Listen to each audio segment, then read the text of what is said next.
the 13th of December. It's 2022. I'm your host, Dana Durnford, also known as Gamma Goat. You can call in at 709-589-4406.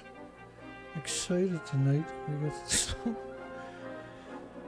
batshit crazy stuff to cover tonight. My goodness. Calling the nuclear industry desperate is underplaying it. I got a bombshell story, third story about small modular reactors. The rules and the regulations makes them almost impossible to build, and the industry is freaking out because they can't achieve what the rules and regulation wants them to achieve. They want, and the industry wants, the nuclear industry, the lunatic nuclear industry wants the regulatory agencies to rewrite the rules on nuclear just so they can build reactors. Because if they got to avoid poisoning you, then apparently they're not allowed to build their reactors. We'll get to it. We'll flush that right out. Commercial nuclear fusion is still decades away. That's today's headline, by the way. But Bill Nye, once he's off the camera, he's a dick, eh? You ever see him in real life? He's unbelievable. So why would you build and break Bill Nye instead of some academic or scientist? Well, because it's propaganda, right? And so there's a lot of headlines that, salacious headlines, that nuclear fusion has a big breakthrough and it's just announced by the government. But in reality, as you can see from today's headline, it's meant to get private investors to invest in it, despite the fact the scientist knows they can't produce it. They want that money. They don't care who they gotta destroy to get their money to keep their jobs. And it's U.S. scientists reach a long awaited nuclear fusion breakthrough. It's about, the extra energy was enough to boil 10 kettles of water. But I mean, today it was every second story, or even 5 in a row, out of 100 stories today, were about major breakthrough in nuclear fusion. But the reality of it is not a breakthrough, it's another fable. Because you're talking 150 million degree Fahrenheit temperatures, and they're going to boil water with it, by the tons, obviously. And they claim that they produced enough extra energy to boil 10 extra kettles of water above what they put into it, which is equal to a city worth of energy to get it to do its fable. Again, the reason nuclear fusion, what they're trying to do is the equivalent of creating it in a bottle. Because the sun, for instance, is 1 million times the size of the Earth. And because it's so big, it's cannibalizing antimatter and dark matter and comets and everything else, right? And so it's a unique scenario where it can boot off the hiccups 1 million miles into space. You can't do that in a tin can, right? Or a glass bottle, per se. So the big bombshell today is this story here. And as soon as I seen it, I said, oh, why are they using words like whiffs and the words nuclear licensing? Because a whiff is like very bad around nuclear power plants because you're sucking up radiation. The proposed rule is more complex and burdensome than existing regulations. Oh, we got James Lucid is calling in. Hi, James. Hang on a second. Go ahead, my friend. You're live. James is in the comments section, folks. I've been so lit all day about this. This is the craziest thing. I can't express how insane the media has going crazy over this. I watched Mad, yeah. Jennifer Granholm. She's Yep. She's the nuclear yeah. secretary or something, right? So she gets up to this great press conference today, and if you ever watched her talk, she has there's no flair about her whatsoever. I mean, she's just real just in this weird frequency. I think she's a lawyer. I don't even think she knows anything. It's really weird, isn't it? When you watch her talking, it's really strange. It's because it's scripted. She's acting, right? That's why it comes across so bloody weird. That's what it is. Yeah. That's what it is. I think so anyway, right? It has to be that, because I'm thinking, what is wrong with this lady? Because she's every time I see her, the same thoughts. Every time I see her, I have the same thoughts. You're not alone. Go ahead. Sorry. So she's just trying to focus on the script. That makes total sense. Yeah. That makes more sense than fusion, actually. But, so she says today she wants to announce that there's a breakthrough. Humanity finally did it, Dana. Humanity finally broke through, and we have fusion. And she says this in a way where it's no, it's well, should we celebrate? What do we do? So I'm noticing just how everybody, how we talked a while back, we made this observation that, you can bring up to a doctor with someone with a PhD, someone that, yep. just got all these qualifications. You can ask them, what do you think about nuclear energy, how it needs external power, how they don't operate on their own power? Does that make any sense? And how they just always stumble on this, I don't know, that's not my area.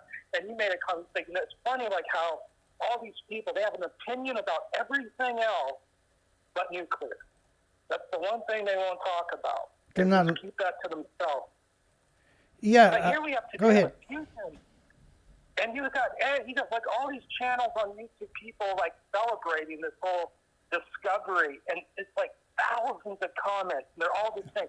Everybody's oh my God, I'm so happy for people. We've been waiting for this for so long. We're going to be a type 2 civilization finally. And it's I'm looking at this, I'm oh my God. That's scripted. Everyone's a fucking idiot. Everyone's just, they're just, no one gets it. There's only 30 people watching Dana, and everybody else is watching this. It's no one understands how hoodwinked, how all this is all Kevin's going crazy. He's doing videos today. If it wasn't for him, I'd be just off the wall right now, because he just helps channel that energy of just what do we do?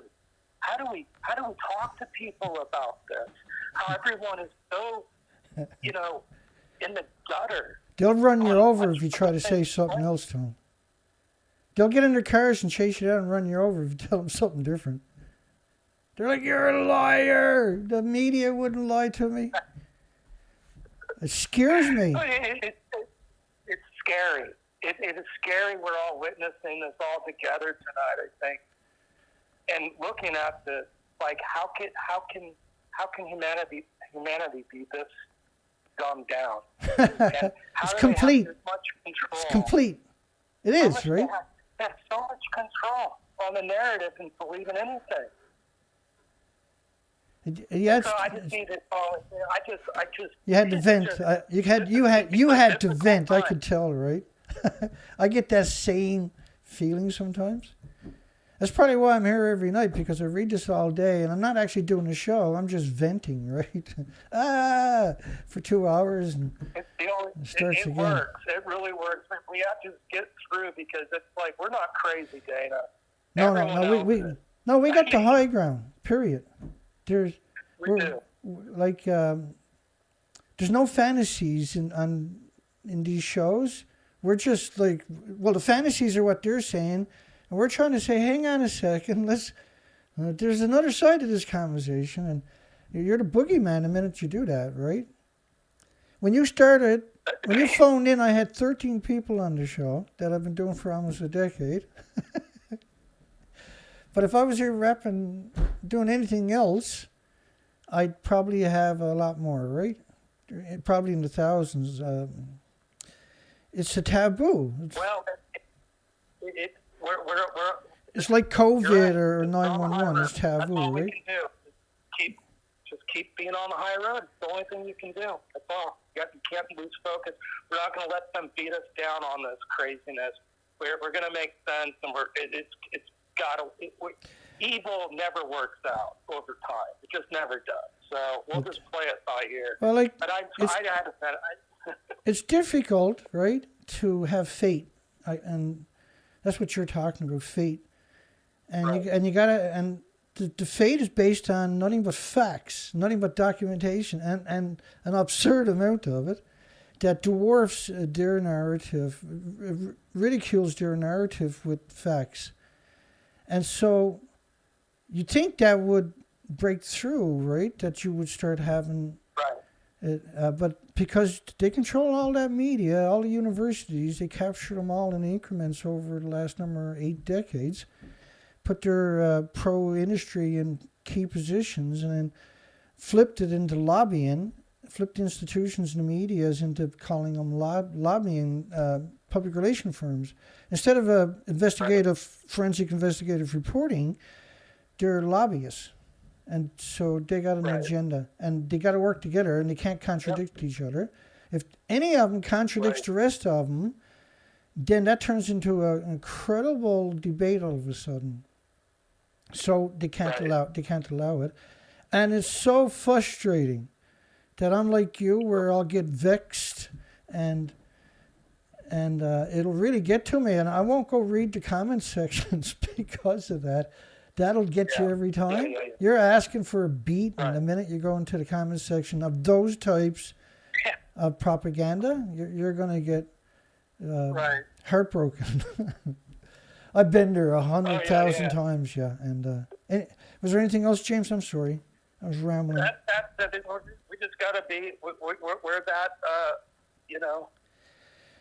light in the universe, I guess, trying to break through. So we know that it's not all the people out there that are nuts. So I just, but I appreciate, just being able to call in and voice this because it helps. It does. It does. No, you're welcome, man. Appreciate it. And I think more people should call in because it can't be just me and you that are tortured. Right, exactly. All right, Dan. Okay, my friend. So Love you, man. God bless. Thank you. Yeah, bye-bye. That's a great call. That was James in your comments section, Lucid. And it's frustrating. You see these stories show up, and Associate Press has around 1,800 medias with spider bots on their websites will automatically aggregate the story. And then Reuters does the same thing where they have around 1,600 medias will aggregate the stories by what they call spider bots, where it automatically happens. Once you post it on the main site, it zips worldwide into thousands of major medias, and at the same time, the TV will take their little print it out, and then they'll regurgitate the same thing with the same pictures, the same authors, and the same paragraphs. And so everybody is like, wow, they got right there, and everybody seems to be tuned in. Yeah, that's right, I was reading that too. And nobody says, wait a second, right? that doesn't happen. And then you have thousands of smaller medias trying to suck up or regurgitate the story and spit it back out, but with no investigative journalism. And so we morphed into forensic investigative journalism, and we do the same thing for the research. It's forensic investigative journalism as part of the research. You need that facet into it, right? And it's been a sucked up, messed up year for that facet of it. But we have this long legacy. So what James Lucid was referring to at the very beginning was, how can you call it carbon-free when you got to have 2 external power plants to supply electricity? And if anybody followed the Ukrainian, Russian, the Zaporozhye nuclear plant had lost external power multiple times, and they had to fire up the generators and bring it into shutdown, and then coal shutdown.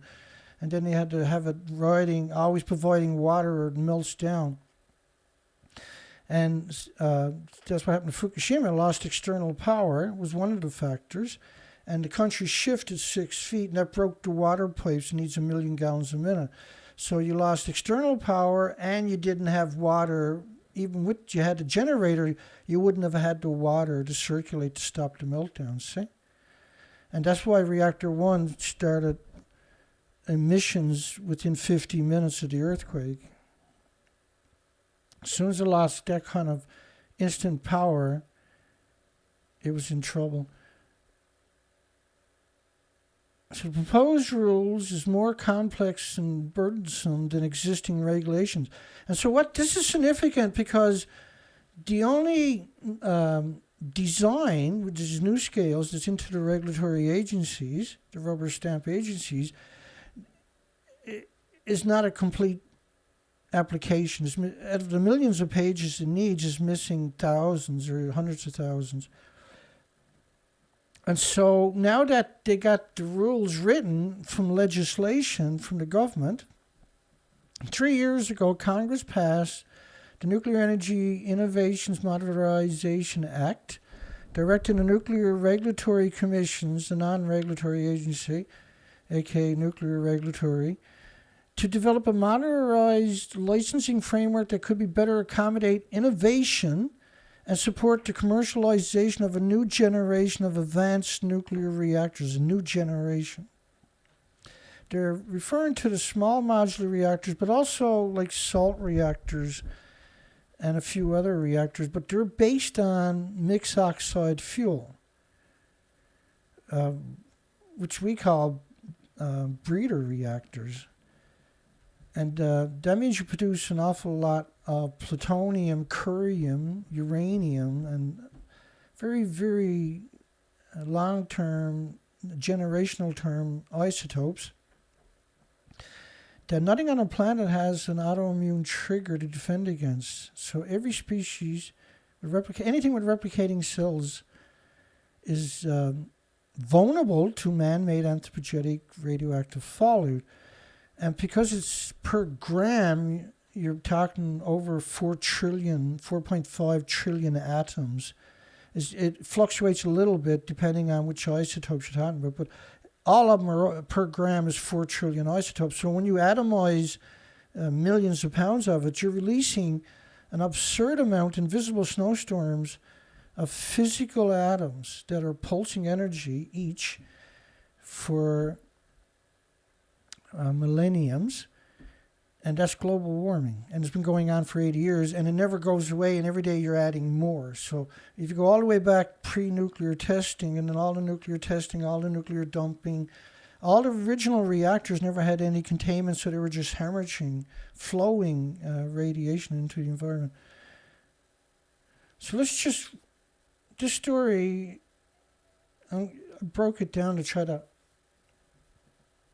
so anybody can understand it. That's the point of what we're doing here. But it's still technical, but I'll explain it to you. So let me put it on the big screen, because that kind of print on people's phones and stuff like that is very difficult, or little tablatures or something like that. Along with the legislation, Congress passed a slate of further policies in recent years to support the commercializations of the advanced reactors over the next decade, committing $3.2 billion. Well, $3.2 billion, like, your energies, you're paying for it. You're going to pay your bill every month, right? Or they're going to turn your lights off. So you're paying for it. They have ample money there, but they're only going to locate $3.2 billion, which is not enough, right?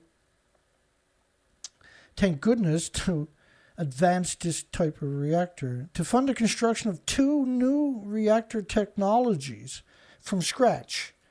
90% of the money in these types of circumstances goes to administration.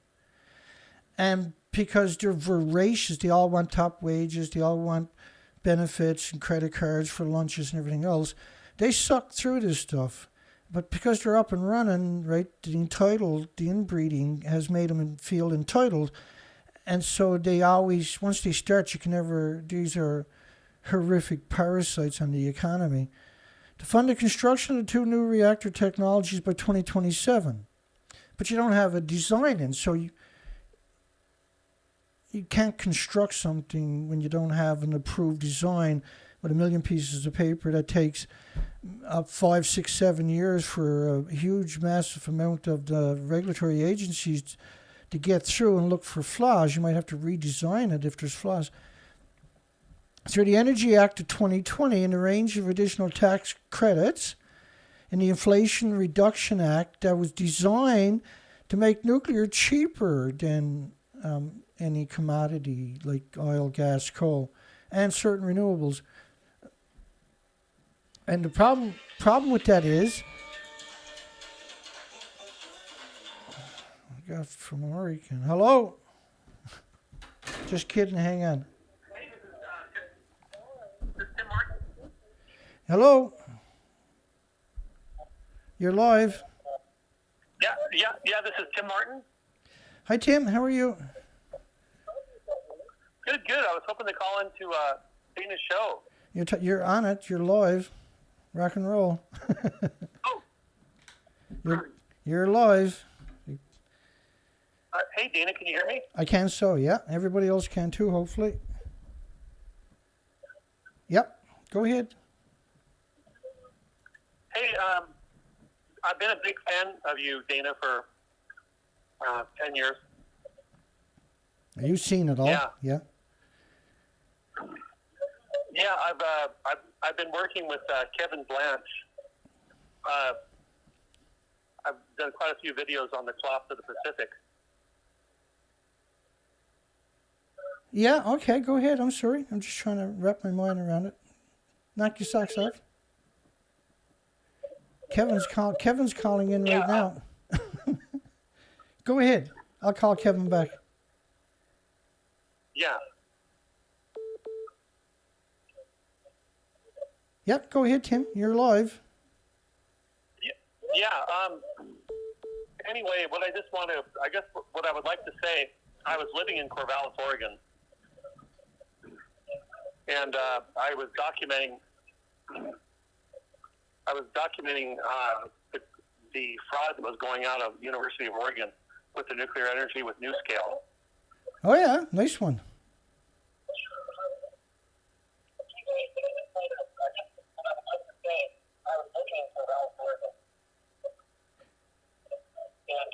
Yeah, I got to turn off my external sound because it's coming in. Tim? Yes, no, I'm here. There's just a huge lag time. Yeah, well, you got my video playing in the background. Can you turn the audio off? Yeah, let me. Because there's a 15-20 second delay, right? By the time you get it back on your end. Yeah, that's the internet. It's okay. So anyway, what I wanted to say is I've been following this whole drama with the University of Oregon for almost 8 years. And I watched them build a multi-million-dollar research facility in Corvallis, and they never made anything. Hang on 1 second. Hang on 1 second, Tim. Sure. Kevin Blanche tried to call in. He's in the comment section. Can folks tell Kevin I'm going to call him back after? And go ahead, Tim. You can just go with Kevin. All I want to say is I boots on the ground, watched them build a multi-million-dollar facility. Just the most insane milling machines, forging machines. Yeah. They built a whole branch from Pacific Cast Products to do titanium casting. And I watched them build it over 9 months. Right. And then they came in and took it all out. Wow. They didn't make a single thing. So it was the whole NuScale thing was a huge scam. They've been at it 18 months. Or 18 years, I'm sorry. They've been up and running for 18 years. And they're sanctioned by the government. So these are insiders, and they found a way to rip money out of the system. And that's a crazy story that they built an amazing structure and then they tore it all down. And they emptied it out. I studied machining in high school and college, And I stuck my head in there and looked at the machines they were building. They were always very secretive and didn't want to talk to me. But they never made anything and spent tens of millions of dollars. And they said it was for nuclear research at the University of Oregon. It's a huge scam that goes around in a circle. And just people making money. It's way worse than, it's really beyond what you can imagine. I was going in there, I was going in there once a week to do yoga. It was behind the yoga studio that I was going to. And I watched them build it out. And they never made anything. Like I said, Precision Cast Parts was building it in there. And I asked them what it was for. And they said they were going to do titanium castings for NuScale. And as you know, they've never made one. So that's my story. Dana, Kevin, go to Kevin Blanche. He's got more to say than me. No, thank you. That's fascinating, Tim. Thank you. I'm really glad you called in. Feel free to call in and update us on any kind of information like that, because that's huge, right? This is, Oh, no, I was. Kevin's got it on his videos. Also, if you want to just watch the collapse of the salmon, I was a lifelong sport fisherman, and you can see any videos in his Kevin Blanche library. It's under Tim the Salmon and Kevin Blanche's show. Wow. So go to Kevin. Okay. I've got a huge lag time, so I'm having a hard time talking. Thank you. you. Yeah, you're welcome. Thank you. Good stuff, Tim. Right. Nice to meet you. Okay, bye. I'll call Kevin back. That was really fascinating, right? Where's Kevin to? There he is.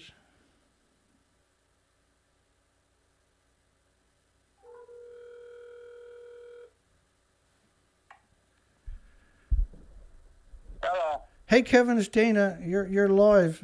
I had Tim on the phone when you called in. Yeah, I heard it.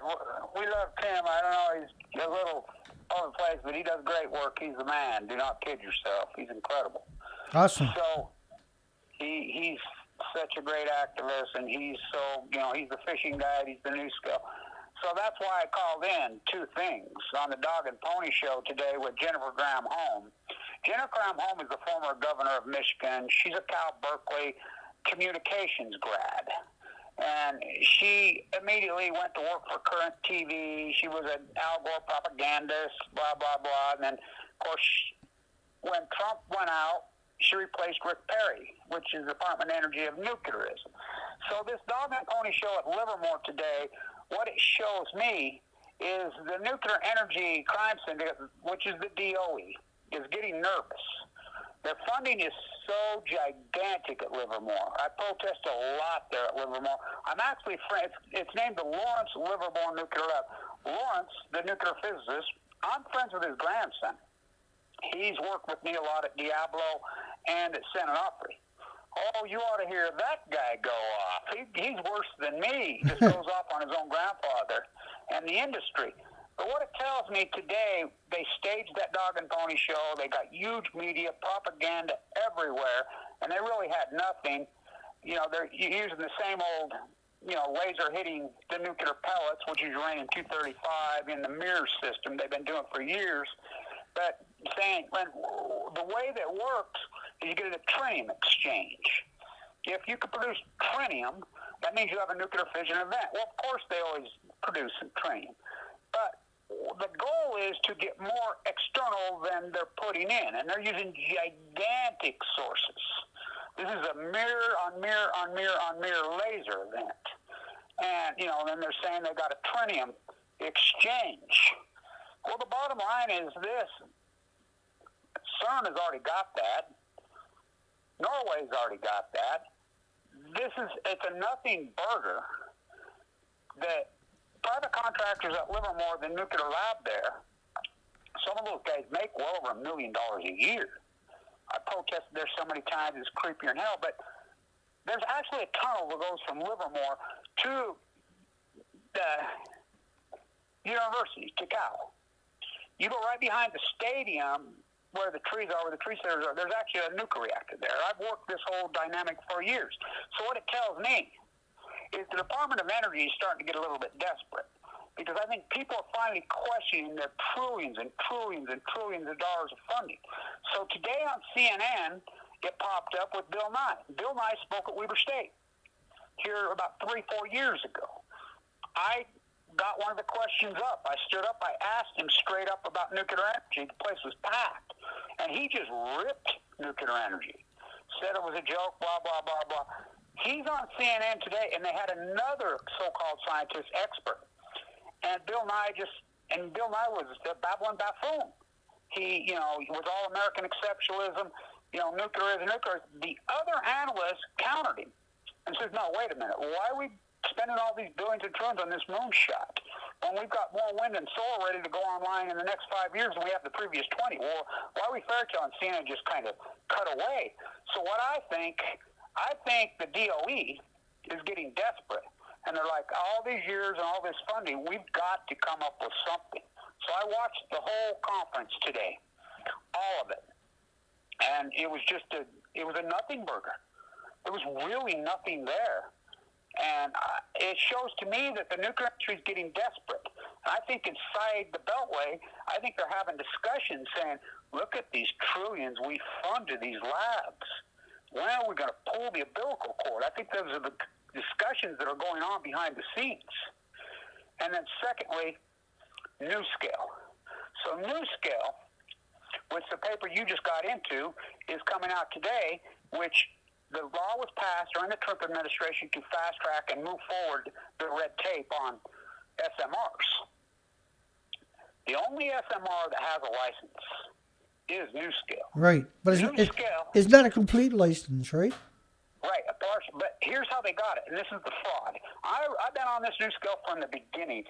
The original funding was a company called Kenwood Financial. They have to have original funding, which was a South American fraud project. I'm the guy that exposed it. The South American gangster who did it's doing 150 years in prison cell. So it was all based on fraud in the beginning, and that was right when Fukushima happened. But so Trump, when he got in, named Cynthia, who used to teach at our university, named her the new head of the NRC. Well, lo and behold, Jose Reyes, who's the CEO of NuScale, and her worked together at Idaho National Lab. Literally, right together. So I'm going crazy about this. She can't approve it. She approved it. So when Biden got in, the very first thing that the Biden administration did was remove her. And so the guy that's the chair of the NRC now is the old chair, and he's like, oh, hell no. So they tried to ramrod this paper that you showed, so they came back. Because by law, in this bill, they had to do X, and they had to fast-track the NRC. I got a lot to get through on that story yet, and I'd cover a lot of that. Go ahead, Kevin. So anyway, so the NRC came back, and so they're saying, well, no, you didn't fast-track. And they're like, oh, hell no. Because the NRC is... Listen, I know Alice McFarland personally. I know several of the board members on the NRC. They all know me personally really well. I've been in their face, every single one of them, for years and decades. They all know me well. I've had drinks with them. I've had beers with them. I know them personally. And they know I'm onto them. They're afraid of me. And they know. The NRC behind the scenes will tell you straight up, they know that these SMRs are a sham. They know Alice McFarland is the so-called Stanford professor who wrote the paper just recently. That's where she's at now, saying that they produce 5 times more waste. She's in British Columbia. Yeah, she's teaching at one of the major universities in British Columbia. Yeah, I cover her paper quite a bit over the last since she wrote it, and some people are kind of familiar. Go ahead, Kevin. I'm sorry. She's originally an MIT-er, and then right, she got named to the NRC. I called her out after Fukushima when she was still part of, and you did obviously too, but I called her out a number of times where I'd done a whole bunch of, I took her video and chopped it up, and that's why she came to Canada, because as soon as she got cleared to NRC, she was anti-nuclear, right? Yeah, right. She went to work for the University of Vancouver. Yeah, and she was anti-nuclear, and so was Jasko, or whatever you call him. So Gregory Jaco was head of the NRC when Fukushima happened. He's right. a piece of shit. Right. And so anyway, I know what happened inside the situation room. He cowered down. He knows me personally. That's right. Gregory Jaco teamed up with the former Prime Minister of Japan, who was Prime Minister when Fukushima happened. Khan. I know them all 3 personally. Yeah. And so anyway, they would consult with me, but I've had, Nato Khan and Gregory Jacko, when Jacko moved to San Diego, and me and him had it out multiple times. So I'm like, dude, I know what you did. He's a weasel. Yeah, he was a weasel. He was a coward. He cowered down. I know he's a weasel. What happened in the situation room. He cowered down like a little, like a child. That's his job, right? Yeah. And so anyway, Allison was replaced by him after they switched the cover up when they brought TEPCO into into the White House. I was in front of the White House when they brought him in. That was on, remember, the 5th of November. On the 6th of November in 2013. I just happened to be there. So they brought him in. And then so Allison, who is a pseudo de facto anti-nuker, she turned many years ago. She's the one that wrote the paper that blocked Yucca Mountain. Right. On the underground river. That's her. And so she's hurt the industry since she walked that way, right. Since she retired. Right. And so she spoke at the consent-based hearing, San Luis Obispo, that where I go off on them, I'm like, I still believe in you, Allison, blah, blah, blah. That's me and her going at it on that famous video. That's her and I. So I walk around after that, and she bolted out the back door and had her driver bolt. But I have relationships with all these people, and I'm here to tell you that we're winning. That's what happened at Livermore today. What's happened at NewScale, Trump, once he got in, Obama woke up late. Obama realized that piece of shit had been played like a fool that he was. And he got played, but it was way late in his presidency when he was just green as grass. They worked him over like a fiddle. So when Trump got in, we had hopes. I asked Trump about Fukushima. Trump's a pro-nuker. People don't realize this like I know because I go way back with Trump in New York. Trump's a hardcore pro-nuclear energy guy because the mob in New York, including Status Cuomo, are big pro-nuclear because the mob runs the nuclear industry in New York City. It runs Indian Point, 3 Mile Island, that bailout. So Cuomo and Trump are both big pro-nuclear energy guys. The mob in New York City are huge pro-nuclear energy guys. And so that's how the whole NewScale, but what's going on now, you can see the nuclear industry is on the ropes. That's why they did the dog and pony show at Livermore today. They're desperate. And same with the whole NewScale thing. It's posturing, right?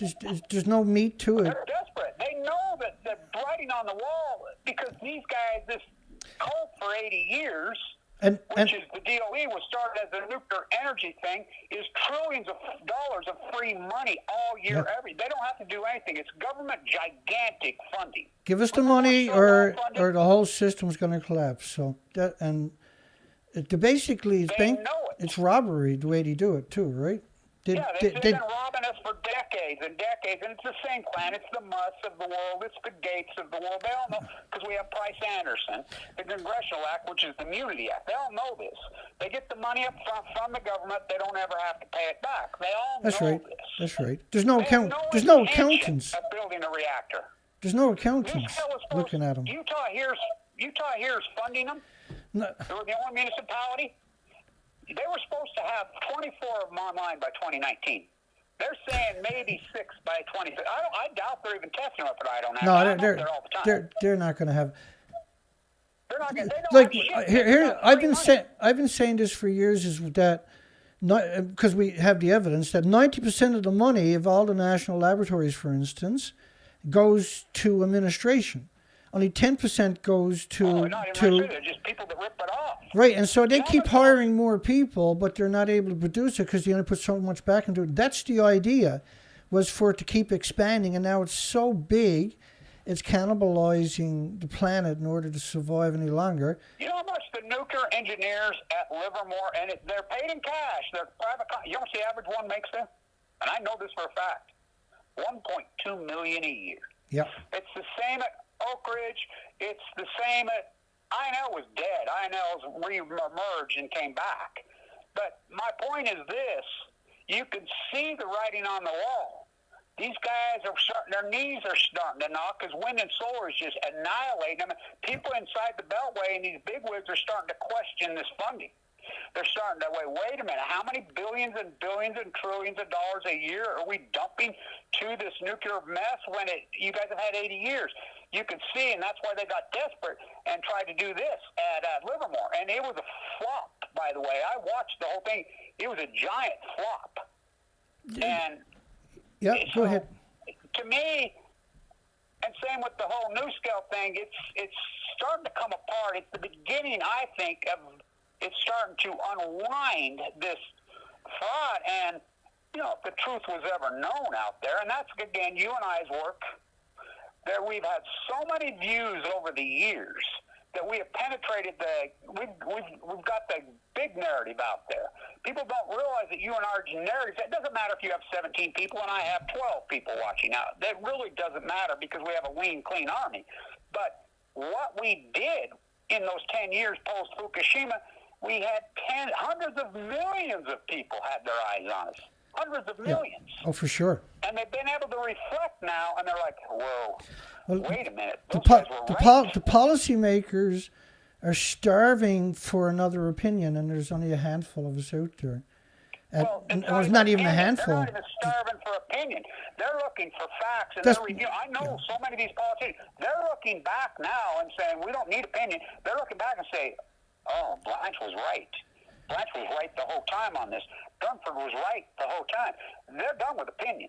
They're looking and they're like, well, those guys were right. It was the wrong choice of words. Bullshit. No, I hear you. No, you're right. Because the proof's in the pudding now. The opinion bullshit's over. You and I took the chances. We went out and did the work and did the documentation and said the narrative, and people wanted to turn their back on us and scream and call us crazy, whatever. Well, they don't say that now. My old videos get way more views than my new ones now. And people tell me all the time, I run into people all the time, and they're like, boy, you were on it. And you know the saying, right? First they attack you, then they mock you, then they ignore you, and then you win. It's true. Yeah. You know, I've been raised by some of the best activists in the history of the world. Madeline Rice, I was mentored by the best. Edward Abbey. I was trained by the best in the world. You know, I'm a protege of Dorothy Day, all of them. I've been at this since I was a kid. And, you know, I'm well educated and whatever, and I know how it works. They wouldn't go after us like they go after us. They weren't afraid of us. But they were too late. They showed up to the freaking fight. You know, it's that old saying. They showed up to a gunfight with a knife, and you know the corpses were already laying there because we already killed them. Me and you for sure are firing on all cylinders every single day. We have for years. We're bludgeoning them, yeah, with documentation. Tim Martin up there in Oregon. Tim Martin's probably the most famous fishing guy in the States. Yeah, if he doesn't know, who does, right? And he's saying I'm just saying if he doesn't know, who does, and he's saying there's no salmon, period. And that's the guy's all over it. He eats, sleeps, drinks it all day. That's all he does. Yeah, he talks the talk for sure. So you can't do that unless you're just wrapped up in this. You have to be completely wrapped up in this to comprehend it. Unfortunately, well, that's what we're here for. We're here to try to tell the story, but people like you and myself and Tim and a few others, that's the only way, that's the reason we exist, is because we wrapped up in it so much. We're like, oh my God, this is a fucking disaster. And it doesn't matter because historically, it's the old famous Margaret Mead freaking quote, the masses, the big organizations will never change anything. It's always a small group of concerned citizens that will do it. The small, teeny, you look back in time and history, these people that have overcome, and this is the biggest beast in the world that we took on. The nuclear energy crime center via the Department of Energy post-World War II from Hiroshima, we took on the biggest foe of them all. I mean, this is the biggest giant in the history of mankind. Yeah. But it's terrible news. It's a David versus Goliath story, but that's the way it has to be. Yeah. It just... Yeah, the decks are stacked against people like you, and the fact that you don't go away and that you're so persistent for so long, they don't have that. They don't have that type of honor, right? They don't have that integrity. No, the stamina, the integrity, the fight. Yeah, they don't have that. The thing is, Frieda Meisenblau in in Vienna, Austria, who's probably the greatest anti-nuclear energy activist in European history. One person, you know, she She used to tell me all the time, Kevin, you're the tip of the spear. Don't you drop it. She told me that while she had cancer on the 200th anniversary of Waterloo in Vienna at her house. She requested the meeting, not me. For 4 hours, she grilled me. She didn't tell anybody that she was full of cancer, and she died right after that. And, you know, she knows, and she knows the path she dedicated her life, and it's a hard fight. But the bottom line is all that early work we did in 2011, 2012, 13, 14, 15, 16, up to 2018 when they really kettled us. But that work is paying dividends now. People remember those videos, like me going at it with Allison, the whole narrative, the whole thing. Now they're like, wait a minute. You know, when you're talking tens, if not hundreds of millions of views, when you used to go off on, you know, the different nuclear people up there, you got in trouble for it, you got arrested, people remember that shit. Oh, yeah. They're like, wait a minute. I'll never regret it. Right. I'll never regret it either on top of that. Right, because you did the right thing. I'm damn You right, know, so, yeah. And people remember it, so they're looking back, wait a minute, the salmon have collapsed, the tadpoles have collapsed, everything they said they did, these guys are criminals, so what's going on, what happened today, to me, and I've been at this a long time, and I know all these players personally, they're in a desperation mode right now, and so they're going full-on propaganda, and it ain't working. You know, you can sit and watch other YouTube regurgitators and the fainting ghosts, but them aren't the people that make political policy in this country. I know lots of them. I spend a lot of time at the Peace Vigil with a lot of lobbyists and a lot of freaking, they're onto them. And their knees are starting to knock because they have nowhere to go. Because they went to the SMR. You got a path beat to all the nuclear plants across the country, sure. You've been back and forth so many times. Yeah, right, and especially Livermore, right there. I mean, the creepiest of them all. Yeah, and they're just Livermore is disgusting. Go ahead, Kevin.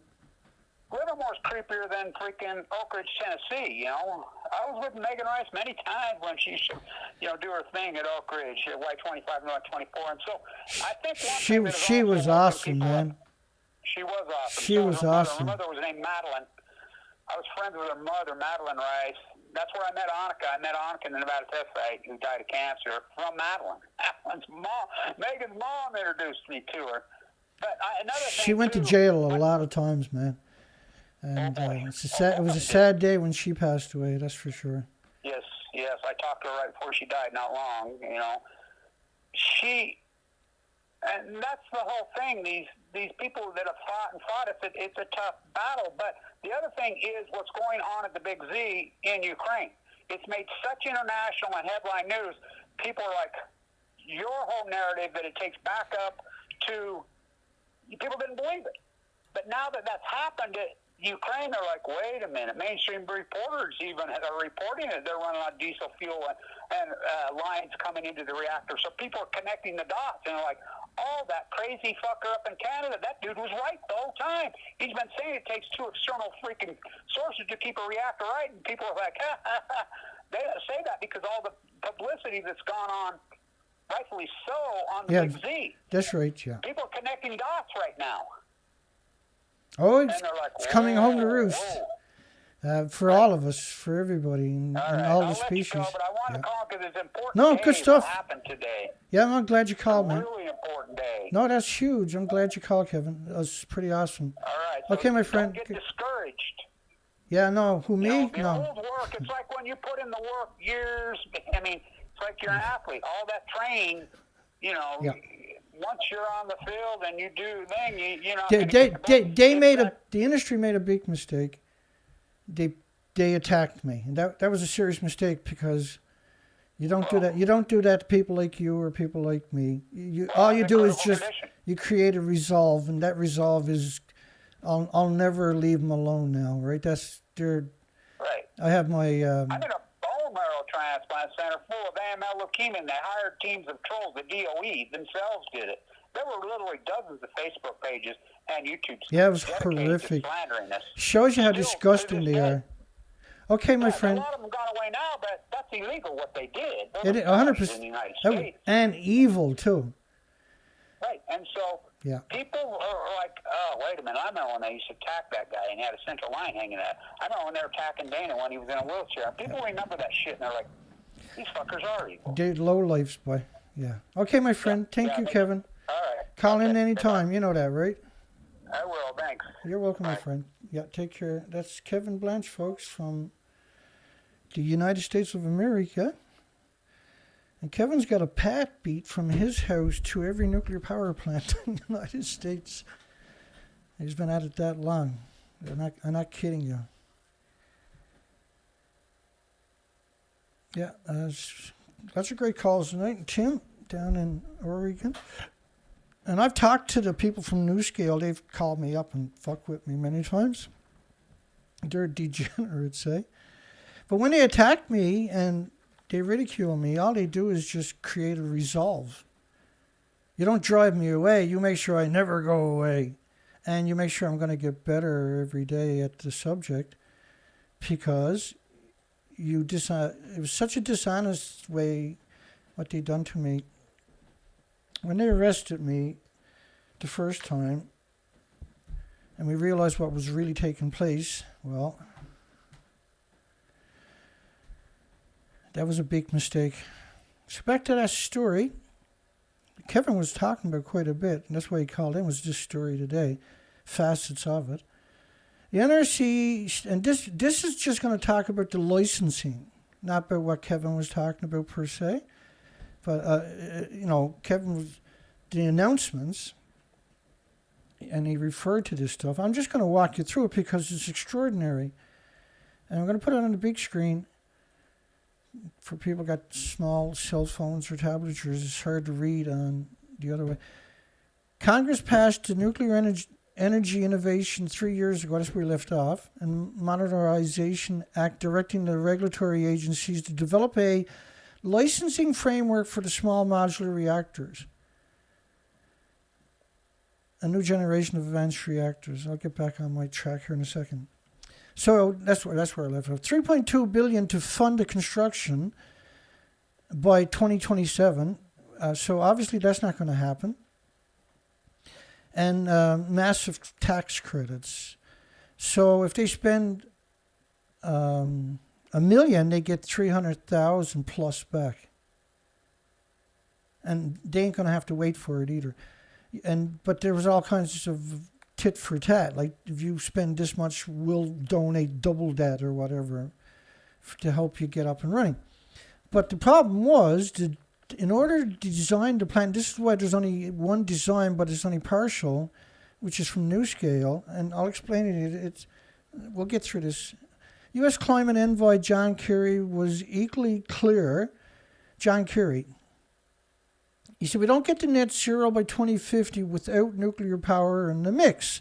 And he was going around doing all kinds of interviews and all kinds of media with that narrative. So take you back to 2021 for renewables. There was 290 gigawatts came online. Only 0.4 of it was for nuclear. The rest of it was renewables. So it surpassed, by the way, 2020 records. Now, commodities got jacked after COVID started, right? But we still seeing these numbers, these incredible numbers. So between 2020 and 2026, renewables will grow by 60% to over 4,800 gigawatts, which is the equivalent of the capacity of all fossil fuels and nuclear power plants combined, all gas, oil, coal, and nuclear combined in renewables. But 4,800 gigawatts is equal to 5,500 large nuclear reactors. So building a couple of nuclear reactors or some small modular reactors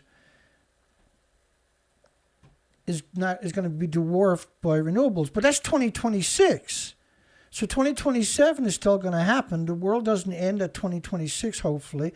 So 2027, 2028, this trend, this absurd, amazing trend, is going to explode. And so the industry, the nuclear industry, because they're so disorganized, but they're organized, but they're disorganized.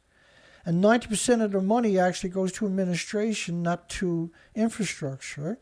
Then, so now they're just trying to rape the system, excuse the term, but that's actually what's happening, because you're being denied a future for your country that you're paying taxes to. So The reason they're not building any new nuclear reactors and nothing to replace them is so when it comes time to shut them down, it says, well, we don't got nothing to replace it. So we need more money. But they know they only got a few years shelf life left at that routine because renewables is curb stomping them. So this headline was a really interesting headline. NRC staff, the Nuclear Regulatory Commission staff, whiffs on nuclear licensing. So recent developments suggest the NRC is not holding up its end of the bargain. And this is really, it takes a few minutes before you start to get to the meats of this, but is not holding, this is their claim, right? On September the 30th, 2022, Commission staff revealed 1,252-page draft proposal, 22 months in the making, almost 2 years to make the draft, and a new Breakthrough Institute. But Breakthrough Institute is just a think tank that shouldn't be wrapped up in this. This is meddling and sedition, if you actually look at it. And the Breakthrough Institute, of course, we covered them last week. These are propaganda machines. These are new pro-nuclear lobbying groups instead of academics. The proposed rule concludes that it largely replicates the failed licensing rules that have hobbled the legacy, the older nuclear industry, for decades. No, the rules didn't hobby them. And we expect this, though, out of the Breakthrough Institute, this framing. We'll get past that. Congress explicitly directed the non-regulatory commissions, the nuclear regulatory commissions, to create a risk-informed, performance-based licensing framework flexible enough to accommodate a broad range of future advanced reactor designs. So it wasn't just for small modular reactors, other reactors included. In contrast to the prescriptive rules proposed built to license the light water reactors have been governed nuclear licensing since the formation in the 70s.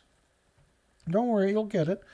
Under the old rules, the NRC has not to date ever licensed a new commercial reactor design that was entered into operation after. Because the only one to come on recently was Watts Bar 2, which was 43 years. So it went under the old licensing, but they immediately had to stop it and replace massive parts of it. The NRC staff, that's the whole point. If they can get it working, then they can grab as much money as they can steal. The staff, because 90% of it goes to administration, see? And administration keeps getting bigger, so it keeps needing even more money to give themselves exorbitant wages and benefits. That is the crippling of the industry, thank goodness. Their greed has killed the industry, thank goodness. The NRC staff claim they have met the mandate given to them by Congress, which they did. But the sheer length of the proposed regulation alone demonstrates it's not the case, is the claim. But this is from a think tank that is making these assertions, because the staff largely cut and pasted the old rules into the new framework, then added further burdensome regulations, including qualitative health objectives that cannot be complied with, because these reactors are always emitting radiation, see? And expanded requirements for the notorious as low as reasonably achievable, which is reasonable. There shouldn't be any releases, because it never goes away, bioaccumulates, and everything with replicating cells has no autoimmune defense trigger for it. So all the species, if you get radiation in you or species, their bodies and your bodies, particularly children of all species, not just humans, will attack it relentlessly with white blood cells. So there is a there's an instant permanent reaction for having this in your body.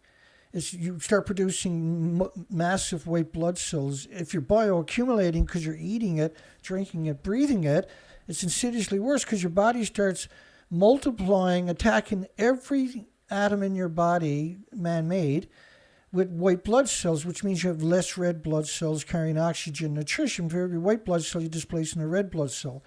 So you become lethargic, you don't think clearly. As you get more radiation in it, become very unstable. If you go up in a plane with less oxygen, you can expect to see more road or plane rage and road rage. Because people that smoke and drink, they have to displace oxygen to accommodate the alcohol, right?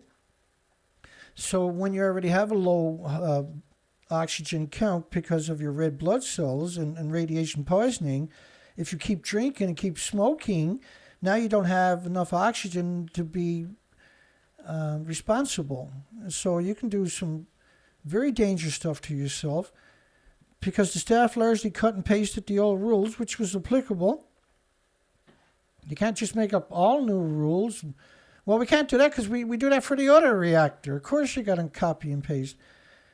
Including health objectives cannot be complied with because of the too low to achieve a further invitation to endlessly ratchet regulatory requirements, which is appropriate. You're going to be using enriched mixed oxide fuel.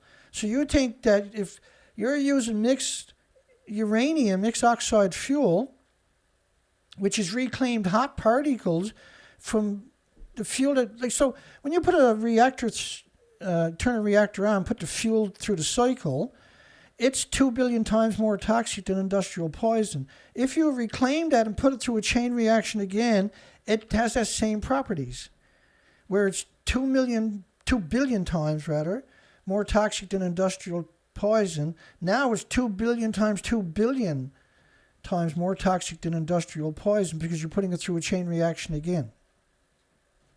Because it's energy. It's pulsing energy almost at the speed of light, almost at 186,000 miles per second. So it slams your chromosomes, your DNA, your stem cells permanently every second for the rest of your life.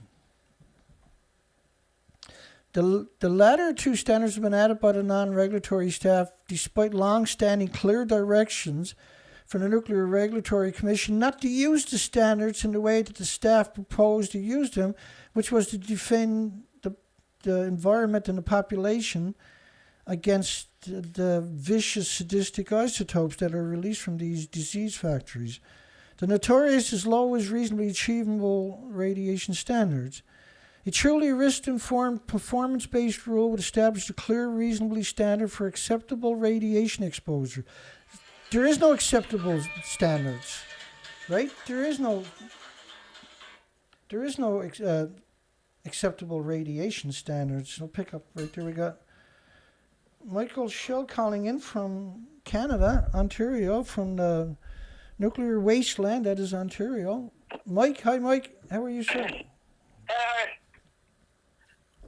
Well, I want to call in because I want to remind people who are watching the show that there are some not super educated people who watch this and learn greatly from it, and we really appreciate what you do. You're welcome, Mike. Thank you. Appreciate it. And I also want to say that I heard on a radio station locally someone played the Blue Man Group song about radioactivity, I think it's called. I missed that. I don't know if you heard the song. What's the name of it again? I think it's called Radioactivity. Yeah, I know the song is from, I can't remember the band though. I think it's the Blue Man Group. Okay. Is that a new song you think you're talking about? I think it's a couple years old, a few years old. It's cool. I'll look it up after for sure. Sounds good. And I was just amazed that they were allowed to play that on the radio. Yeah, no kidding, actually, right? So, like a lot of normal, quote-unquote normal people are tuning into this issue and taking it more seriously and doing whatever small things we can do to, make some progress. Every single voice, man, is so important. And the ones with the courage to speak out a little bit frightens the industry. Your voices are the most powerful thing on this planet, folks. And using them frightens the living daylights out of this industry. Like if I'm just by myself, well, I'm just a lunatic. If But if there's two of us, we're a revolution. And if there's three of us, then their world is falling apart, see? That's how they see it. I don't need to explain that to you. Obviously, Mike, you've been around. Okay, my friend, was there anything else you want to throw out there? Feel free. Yeah, I want to remind people of this idea I heard of many years ago about the 5 circles of influence. So that's like, if you wanted to talk to someone and you thought, well, I'm just by myself in the living room and there's no way I can make contact, then you can extend that and say, well, but I just heard about Dr. Blanche and he has connections with these different people. So that's one circle away. If it was like an archery target, and so you extend it out, and you realize within 3 circles, maybe 4 circles, you could be in contact with anyone if you want to. That's right. Thank you. Good stuff. And that's how that's how it works, folks. The truth. Sometimes really important decisions are made at things that we wouldn't normally think about, like when someone's on a skiing trip and they think that this is all the elite people who all think the same, and then someone walks up to their table and says, please forgive me, I think I recognize you, and I just want to ask you a question about this point. And they say, oh yes, I've made the necessary change, and hope that problem gets solved. Yes, exactly. Having a conversation. It's not in Congress or anything. It's just these 2 people talking at a ski. Just having a conversation proves the world has opportunities it doesn't realize. It has an obligation that it doesn't realize, but it is starting to, you know? We're obligated to do things we're doing. We're in the know, and we have an obligation. We're obligated to try to inform the population that is paying attention that this is untenable, it's unsustainable. We have to get our act together, and the future generation won't have that opportunity. This is our watch, right? I don't even know if there's going to be a future generation, but if there is, yeah, it's not looking good. Yeah, it's not looking good. Okay, Mike. Anything else? No. Good stuff. Love it. You have a great night, my friend. You too. Yeah, thank you, Mike. That's Michael from Ontario, and he's up in nuclear wasteland. I say that, and it is what it is, right? Okay, let's try to dive back into this one. Keep them coming, folks. 709-589-4406 if you're compelled. A truly risk-informed and performance-based rule would establish a clear, reasonable standard for acceptable radiation exposures to plant workers and the public. So they're freaking out because they want to keep the same rules. But because these are new designs, then the onus should be on them to be less of a atomic plague to the planet, right? So just remember, this is a think tank, right? Trying to manipulate the population by being published in a lot of medias. Dates that advanced reactors demonstrate that they have the same design elements required for large light water reactors, multiple barriers to radiation release. Yeah, which is, for instance, even if a maximum accident cannot produce sufficient radiation to constitute a significant risk to the public. So, like, claiming that a maximum accident can't produce sufficient radiation to constitute a significant risk to the public is a fantasy on its own, right? Because it will have it. It's impossible not to. Any releases has an effect, because such a small amount can release so much. You can have 4 trillion atoms per gram coming out, and much more per gram, right? Depending on the isotope we're talking about. After the early draft rules were shared with stakeholders last spring, the investors. 2 industry groups conducted a survey of advanced reactor developers, found 85% reported they would prefer to use the existing Part 50 and 52 licensing pathways and didn't expect they would use the new proposed framework, which appears to be even more complicated and burdensome than the existing rules.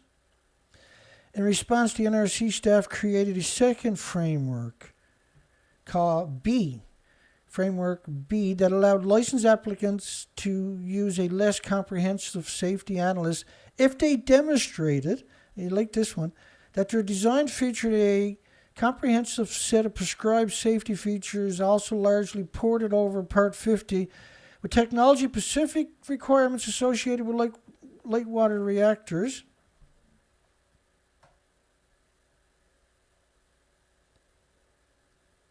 And Framework B featured a streamlined safety analyst for small advanced reactors with little risk of exposing the public to significant levels of radiation, called Alternative Evaluation for Radiation Insight. We're getting there. Would allow developers to disperse with a complete risk analyst and instead evaluate risk based on a maximum accident. It'll make sense. But then the NRC staff included a poison pill, which required the risk analyst to assume, this is not a poison pill, this is a protection for the environment and species and humanities. That, because they're going to put these in communities is the plan, so they don't want environmental impact studies. That the risk analysts assumed that a maximum accident occurred every year. Each year there was a maximum accident for the life of the reactor. An assumption is physically impossible. There's no plausible world in which a reactor could have a maximum accident, rebuild and restart each year, and then continue to have maximum accidents, rebuild and restart each year for 40-year lifetime of the plant, which of course they've been calling 60 years up until right now, could only be met by a reactor with the risk of releasing radiation to the public in the event of a maximum accident. Could only be met by a reactor with a risk of releasing radiation to the public in the event of a maximum accident so small as to be functionally equivalent to zero. So claiming that what they're saying for the licensees is that if you have a maximum accident, nothing can get out of the containment. And if it does, then that design is no good. And so the industry says, well, there's no way we can design it. But remember what they've been saying for the last couple of years, certainly since 2015, since the French protocol, is that these things wouldn't have any releases, there is no emissions, there blah, blah, blah, blah, blah, and which we dissected many times over and over and over. So small as to be functionally equivalent to zero. Okay, so testing of evaporator begins at 3 Mile Island. I want to remind you of this story very quick. So the evaporators is where they had a nuclear meltdown. They hit it. There was actual venting in from the reactor, not from the actual physical vents, but from the reactors having a crack in it. And they had 2.3 million gallons of water, but they weren't allowed, that they couldn't accidentally dump into the Susquehanna River, so they ended up storing it. So this is quite a few years later, right? This is 1989. And in the nation's worst commercial nuclear accident, but the worst accident was Santa Susana, which is 460 times more radiation than 3 Mile Island and is still melting down, was less than the amount of radiation. So she said the release effect of a person within 50 miles was equal to watching color television for an extra year. And so radiation doesn't work. It's not equivalent to a color TV. Even color TVs back then were pretty nasty. But this gets in your body. Your body attacks it for the rest of your life with white blood cells. The TV doesn't make you do that. So when they say to be functionally equivalent to zero, they've told so many lies where this is what they're saying about 3 Mile Island. But that's simply not true. And they were saying 2 million people got the same dose as if they watched color television for an extra year. That's come up and spitting in your face. That's what they're doing when they say that. That's a nuclear scientist coming up and spitting in your face, which is absurd because nuclear scientists is scared of everything that doesn't work in the laboratory with them. The NRC staff whiffs on nuclear license, back to that. So equivalent to 0, we done that. So the staff included the poison pill, we got that. Taken together, the two new frameworks, Part 53 licensing proposal, offers the worst of the both worlds, marrying the old prescriptive inflexible licensing rule, which is not, like, these things are hemorrhaging radiation all the time from the fuel pools. So to suggest that they're unwarranted is completely dishonest. To impossible risk thresholds so low they cannot be observed, which means if you can't, they're trying to get you to design it because that's what you're trying to do, and you need to design it so nothing escapes. Well, they said, well, we can't do that. We got to poison everybody all the time, which is why I call it a disease factory, because it's always hemorrhaging radiation from the fuel pools. And this mixed oxide fuel that they were planning to use in the fabled unicorn known as small modular reactors, the emissions, once you take the fuel out of that thing, you are unleashing hell on earth. And they're talking about putting these things everywhere. And we even covered a story 2 weeks ago where they're talking about size of a 5-gallon bucket nuclear reactors. Needless to say, this is not the recipe for development of an innovative, globally competitive, advanced nuclear sector that can meaningfully contribute to the Americans' effort. Well, what you're saying is the industry is saying we can't build a reactor that'll protect the population. In other words, there will be no nuclear small modular reactors renaissance. That's what they're saying. Because the framework for the rules and regulations that they want to, that is, because this is like, here's the rules to design or build a reactor. Is you can't go poison the population anymore. That's not tenable. And to cut carbon emissions and clean up the electric grid. Well, all these nuclear plants have to run on external power. And then, like, a big plant needs 2 of them. So if you marry these things together, you're going to need 2 of them. And to call that carbon-free, which carbon, by the way, is great, because without carbon, you got no trees, no plants, no animals, no humans, no insects, no whales, no nothing. Oh, by the way, that's the same thing with nuclear. You got none of that. Nuclear power is helping to drive the climate crisis. Think about that headline. Half the Confederation of the British industry got its head in the sand, and the record levels of carbon-intensive cement just poured on Hinkley Point C nuclear site. Nuclear power, apart from destroying the biodiversity throughout its life cycle, produces 37 times the CO2 emissions of renewable energy sources.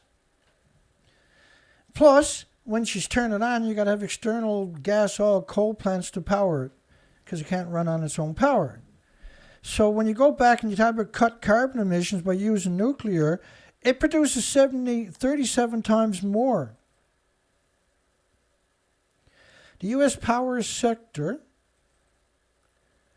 today kills hundreds of thousands of real people every year. That's a complete fabrication. James Hansen came up with that fable. And here's what he came up with. If you look up his Wikipedia page, go to Proposed Solutions. Go down just below that and you see the paper examines mortality rates per unit of electrical power produced. It estimated 1.8 million people from air pollution between 1971 and 2009. That's 28 years. So in 28 years, that's 64,000 a year worldwide. But they're trying to tell you that it's hundreds of thousands every year just in the USA in order to manipulate you. Because that's how the industry works. It doesn't work on facts, it works on deceit and dishonesty. Half the people in Japan were close to being evacuated, would have been evacuated if they were honest after Fukushima melted down. That's what they should have evacuated. Well, they should have evacuated Japan. And the entire coastline of the northern hemisphere. And if you look at my research expeditions, you'll understand that in a hurry.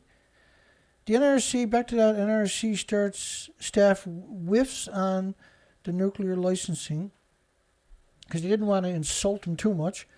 The problem is not limited to the new framework. The proposed Part 53 rule gives a clear indication how the NRC staff intends to approach licensing of advanced reactors over the next several years. Well, there's only one license in. These are the rules. Either build it or get out of the way. But none of them can build it because I think that's the idea.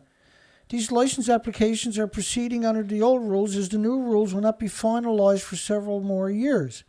So all indications suggest the staff will apply qualitative health objectives, aka as low as reasonably as possible, and the forthcoming proceedings require probabilistic risk assessments or, in its absence, impossible assumptions about maximum accident frequency. All of this just to license advanced reactors, by all accounts, will be substantially safer than the current generations are already extremely safe light water reactors. Right? And so we can contest that assertion because if you look at 50 years after Santa Susana story, the Santa Susana reactor spilled out 460 times the amount of radiation released during 1979 meltdown at 3 Mile Island. And that was a catastrophic release. The NRC staff, back to the story, absent clear direction from 5 appointed non-regulatory commissioners to the NRC staff to go back to the drawing board, start with a clean sheet of paper, engage the builders seriously, and draft, right, the word seriously is quite the pun, the insult there, and draft a truly modernized, risk-informed licensing framework. These things had the same safeties. That's 4 sides of Reactor 4 in Japan. There's 4 sides of it. The fuel pools, by the way, were at the very top of the building. They gutted the building right down almost to the ground, and they built an infrastructure. The division I ran... You see that gray infrastructure? That was to trick people. Built nuclear fuel racks for boiling water reactors exactly like Fukushima. And they rolled out people like Arne Gunnarsson who built the racks for the assemblies for the fuel pools, and he's pretending it looks like that instead of like this. And so his wife, Megan Gunnarsson, worked for the non-regulatory agencies for 20 years, was a spokesperson. There is no Reactor 4, but yet they're pretending they got all the fuel out of the pools. And that is a shocking 4 decades of reactor cores in those 2 fuel pools that has been released into the environment.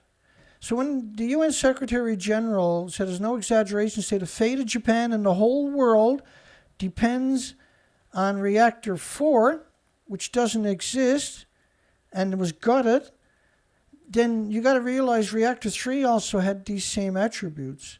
And this was a mixed oxide fuel, same as the fabled unicorn known as small modular reactors.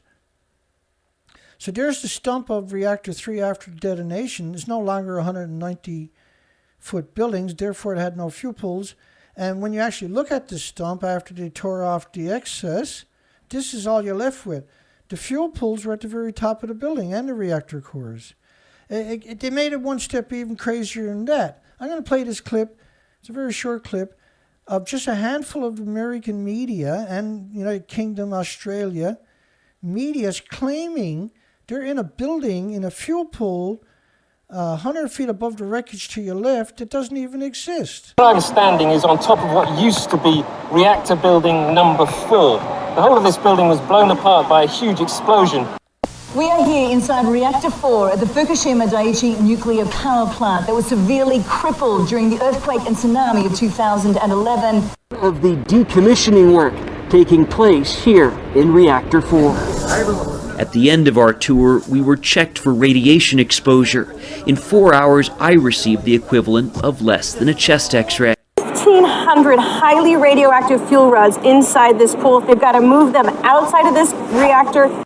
So the fact that the media worldwide done that is the very epitome of why nuclear should never exist. That's such an absurd betrayal to do that. I mean, it wasn't just the reporters, the media had to do it. And it had to be symmetrical, and there had to be no dissenting opinions or it would screw everything up. The significance of that should frighten the shit out of everybody on this planet. This is a model from NOAA. I'm going to speed it up. This is a 40-day radioactive fallout from stuff like that and stuff like that. But the model is only based on venting. Back to the nuclear licensing for the future fabled reactors. There's little reason to expect the first advanced reactor will be licensed and demonstrated by the end of the decade. Not that the U.S. will have the nuclear technology available at scale in the coming decades, that the world will need to deeply decarbonize the U.S. and global economy. The world will need to decarbonize. Here's a headline from major media less than a month after Fukushima. Now, Fukushima looked like that. They said it came out and plugged the leak with liquid glass. What's that? It's a mixture of sawdust and newspaper. The lies started immediately, claiming they fixed it with sawdust and newspaper and like crazy glue to bring it all together. We got the nuclear official, Sam Brinton, is accused in second luggage scandal. A felony warrant was, he was arrested today apparently. He's the Deputy Assistant Direct Secretary for Spent Nuclear Waste. He's a nuclear engineer. He also has a degree in vocals, believe it or not. And he has one hell of a noggin. That's got to be the scariest looking forehead I've ever saw. And he's batshit crazy. He's actually a lunatic out stealing expensive women's luggage with expensive clothing inside of it. We demand a resignation, and they got it. Today he was arrested, arrested and charged in multiple thefts, and he's no longer working. He might not be the right person for the job. He's charged in multiple baggage thefts. Now, he makes a fortune. He has no reason to steal it. He can afford to go out and buy it. But Sam Brinton, is it? Yeah, Brinton. A few years ago, he helped push through legislation for mixed oxide fuel in the United States. He wrote a lot of the policy for it. And so they were only able to do it at Los Alamos National Laboratory, one of the other laboratories, but they're not able. But they're trying to change the law because that's the fuel they need for the small modular reactors. So he's much more deeper down the road than people are able to appreciate. And because he's dysfunctional, he was a nuclear engineer, was easily persuaded, and then was put in charge. The worst person imaginable to put in charge of nuclear waste, believe it or not, is a nuclear engineer. Because they're beholden to for 8 decades of propaganda. They're the epitome of wrong, which is just shocking, right? That you can't even trust a nuclear engineer, and you better not. You are making a fatal mistake if you trust a nuclear engineer. There's been in the last number of years, no dissenting voices from any discipline, let alone the nuclear industry, on the propaganda and the lies. Zero. Start of Finland OLE3 new nuclear reactors delayed again. This is the French design, right? And a blow to the country's energy security. What do you mean? This is like 30 times you've been delayed or something.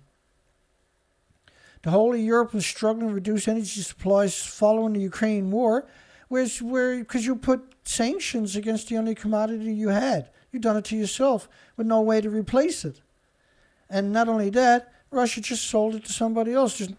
The sanctions don't work against a country in that circumstances, but it sure impoverished your own country. It was equivalent to going to war against your own country, brought to you by 195 countries that participate with the United Nations at the bequest of United Nations, knowing they would cause the massive inflation, and the only thing they would hurt was their own 195 countries, not Russia. It's revolting. It's a complete betrayal. It's not United Nations, it's the nations of hate and scum and war. Finland's national grid operator, State Energy Authority, warned of an increased risk of blackouts because they're dependent upon stupid nuclear, when they could have had geothermal a long time ago.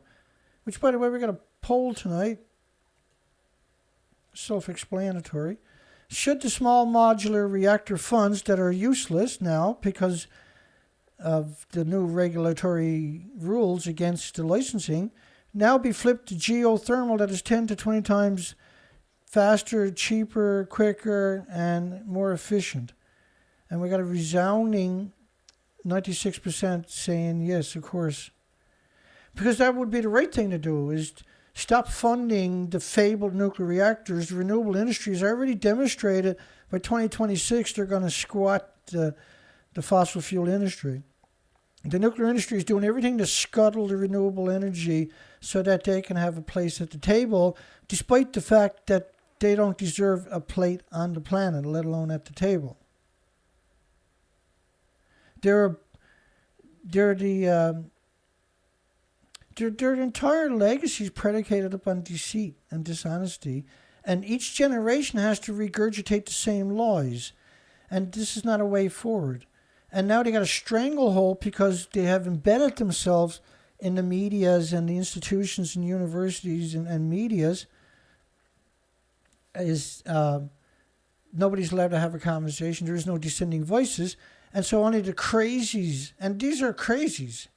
There's nobody there that has any kind of, like, let's put it this way. The nuclear industry doesn't have a single person that is known worldwide and everybody's like, oh, that's a pretty good person. They don't have a single person.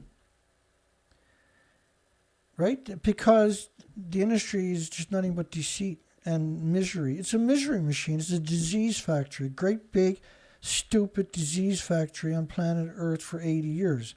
That the emissions never go away.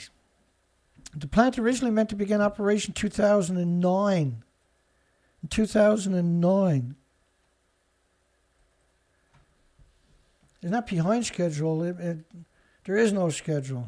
They just keep throwing money at it. It's 2 or 3 or 4 times over budget, like every other plant. Just keep throwing money at it, and 90% of it goes to administration. And they keep hiring their friends and families and other idiots, and then they need more money constantly to accommodate these prohibitive wages and benefits. And Nuclear Engineering International, they get front page on Google constantly. No matter what they say, they get the first page on Google every day. And the World Nuclear News, of course. X-Energy joins forces with IRIS to go public. They're going to go public on a modular reactor that doesn't exist, and they don't even have it in to the regulatory agencies. And now we know that they can't even meet the regulatory requirements to build one. But they're going to go public and suck the money out of the unsuspecting ma and pa kettle out there that wants to try to invest some of their hard-earned money and grow some money out of it, and are going to get robbed by this nuclear industry like all the uranium stocks have been doing. X-Energy, yeah, that's an appropriate word. Reactor company is a fable. A developer of small modular reactors without no design into the regulatory agencies, and they got the gall to call themselves a small modular reactor designer. Oh, and fuel designer for reactors that don't exist and won't exist.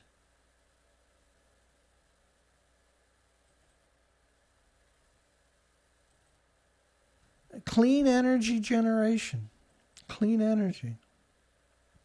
Like, you can't quantify an assertion when you don't have a product to prove that assertion. It's not just speculation, it's dangerous because you want to go on the stock market to clean and affordable energy. The world's 15 biggest ships create more pollution than all the cars in the world. There's 90,000 of them in the ocean on any given time. So the 15 largest ships in the world emit as much pollution as the world's 760 million cars. So they want to build it because they want to be carbon free, but they don't want to go after the emitters. They just want to fable. So building these reactors way down the road is not going to help anybody on the planet now. And not only that, because they're such resource and precious metal resource intensive and monetary intensive, they can't compete with anything, let alone renewables.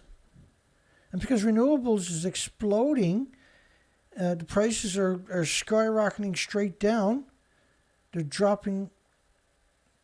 So they're talking about the fuel. Again, they're speculating because they don't have a design to build a fuel, right? It was like Tim called in earlier saying they're building these things, these massive facilities for long periods of time, tens of millions of dollars, and then they just tear it down and nobody knows what happened. Right? And this is what they're talking about. They're looking at an investing private round of financing. So they're trying to build a hype for something that don't exist and won't exist, but so they can rob. They're going to get on the stock market without a product, and the stock market is going to let them rob mom and pop kettles out there worked honest their entire life, and they're going to get sucked into this Ponzi scheme. And that's what it is. It's a Ponzi scheme.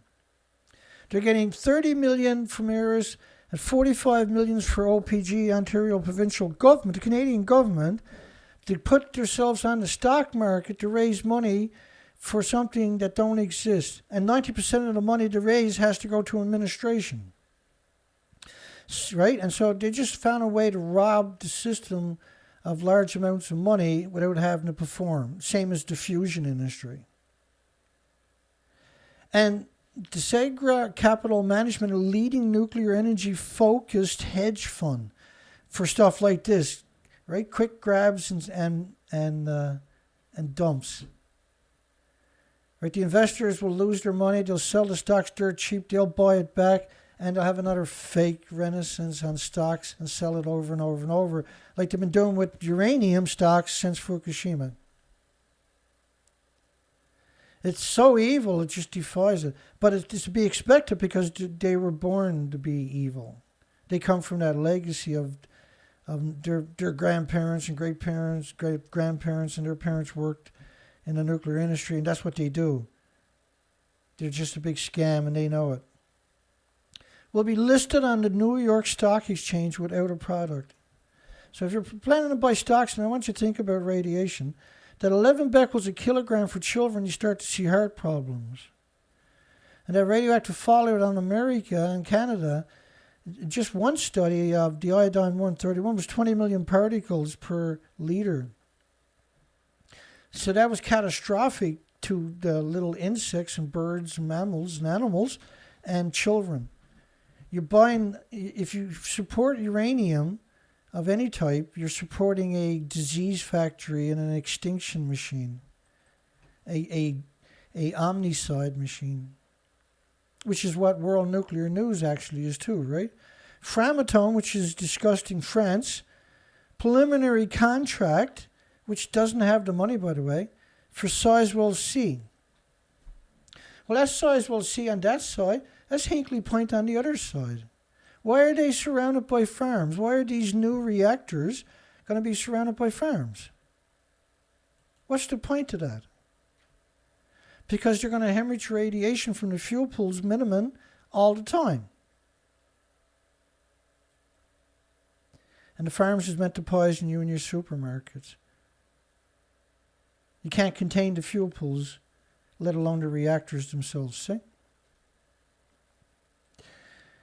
Why is it surrounded by farms?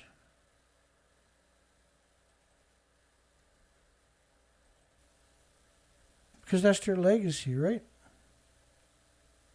Almost all nuclear reactors are surrounded by farms, and so is most of the dumps, the so-called holding sites.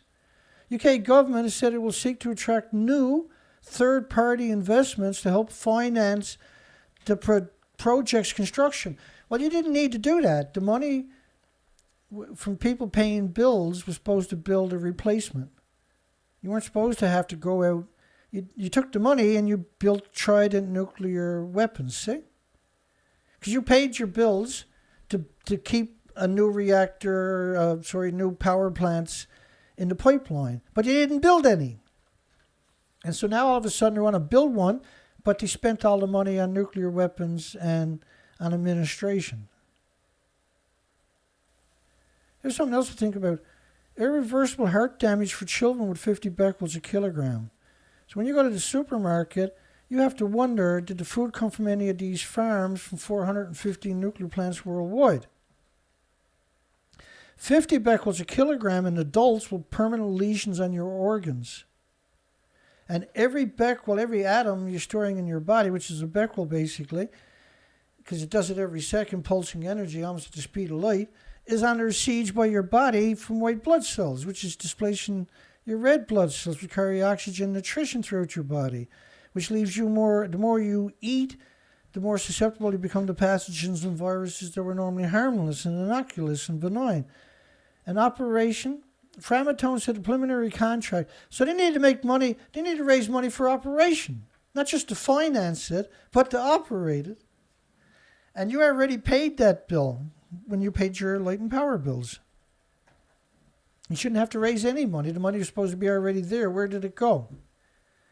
Framatome said the preliminary contract, which is France, right, is the outcome of the works itself from Sizewell C since 2021 and builds service that continues the delivery for construction of the Hinkley Point C.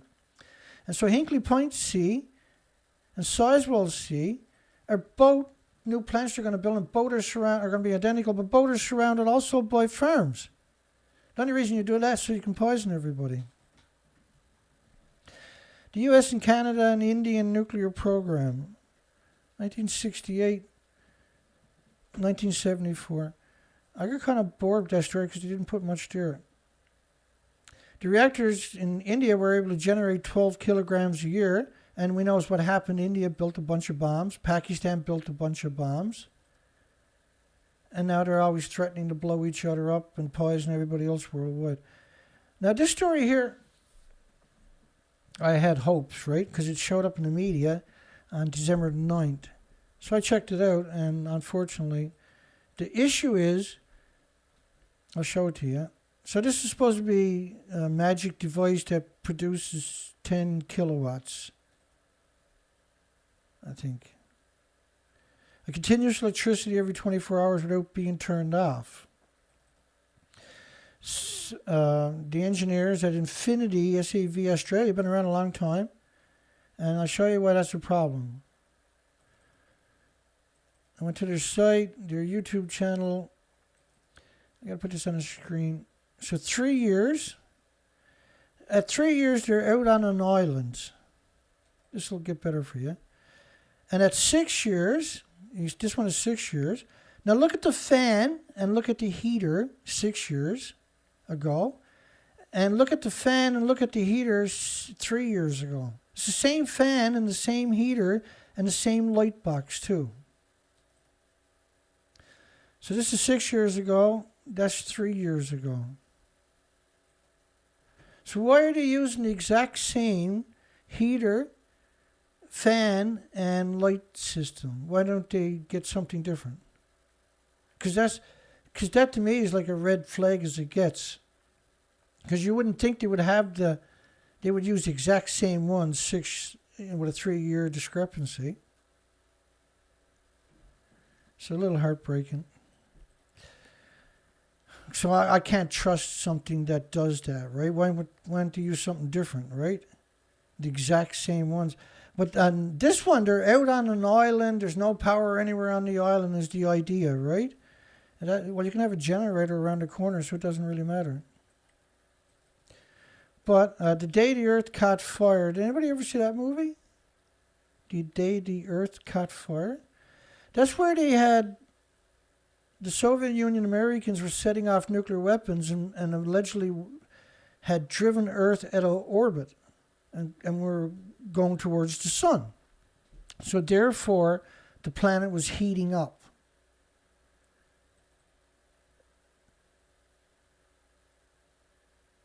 Day the Earth Caught Fire. It was a really amazing acting in that movie. It was really fascinating. It's black and white. With a little color at the end, yeah. So the flick had an end of the Earth premise dealing with the nuclear arms race between the U.S. and the U.S.-Soviet Union. And, well, it wasn't just the U.S., it was NATO, right? It was created in response to the Soviet Union. So when the Soviet Union dissolved and got rid of the country and everybody's pensions, NATO should have been dissolved and got rid of everybody and their pensions. NATO's not supposed to exist. But because they had so much power, 30 countries, now it's 28, I believe. In the end game and they're feeding weapons to Ukraine.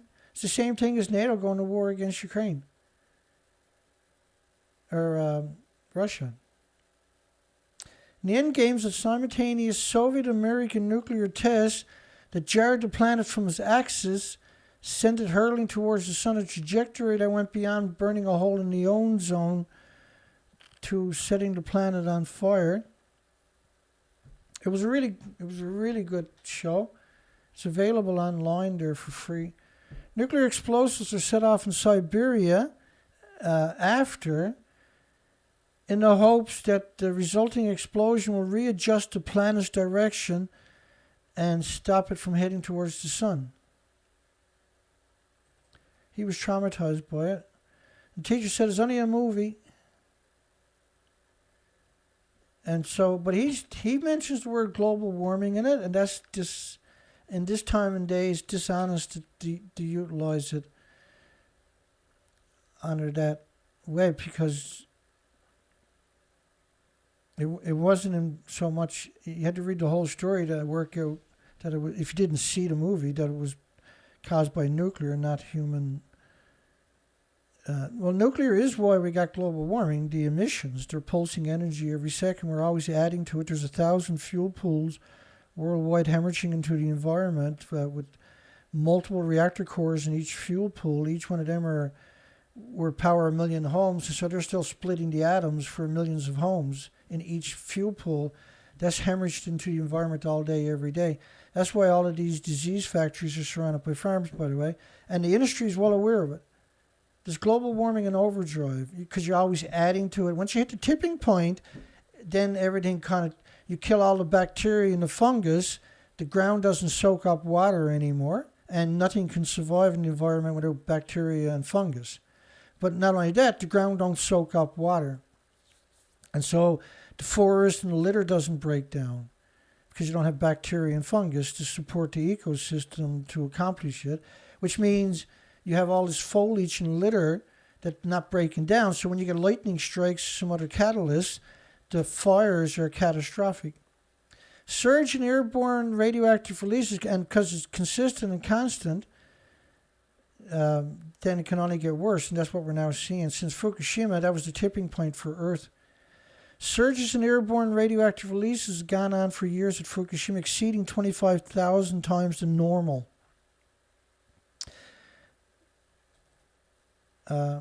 Official 311 notebook. Concern half of Japan to be covered in nuclear waste. 60 and older should be prepared to die at your power plant. You're not going to have that problem with gas, oil, coal, but you're not going to have that problem either with renewables or geothermal. Geothermal is the solution, and everybody knows that, if you're honest, right? All you got to do, and they're suppressing the technology exists. If you put the universities to work on it, you can be up and running in a couple of weeks.